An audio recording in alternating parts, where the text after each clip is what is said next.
I'm Lauren Smith with Achieva's Early Intervention, and today is another episode of Ask Lauren. Today's question is, how can I help my child be less distracted when playing with me?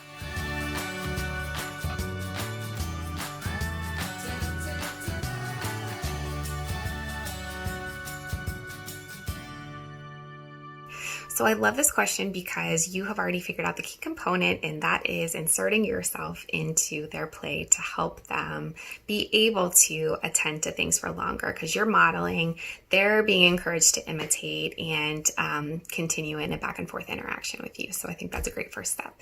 The next thing I would do is look at how we can set the environment up for success by minimizing distractions. So only having whatever you're playing with out in front of you and having the rest of the area free of clutter.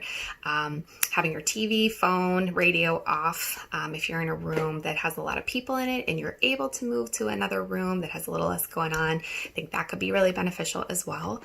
I also think categorizing your toys is great. So having a bin for blocks, a bin for puzzles, a bin for figures, and so on, because that way that allows you to take one activity out at a time. So when you're done playing with it, that actually has to get cleaned up and put away before you bring out the next activity. And that will avoid having, multiple different types of toys on the floor that would just encourage your child to kind of move activities very quickly.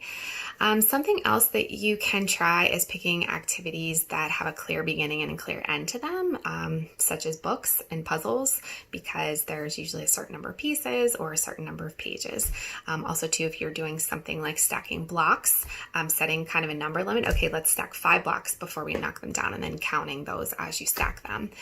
You can also try using a timer when you're doing things that are kind of like pretend play, so that and using first then statements as well. So first we're going to do this, then we're going to do this, and guiding your child back to what you're doing initially, and then when that timer goes off, okay, now we're going to do this, and following through with what you told them that you were going to do next.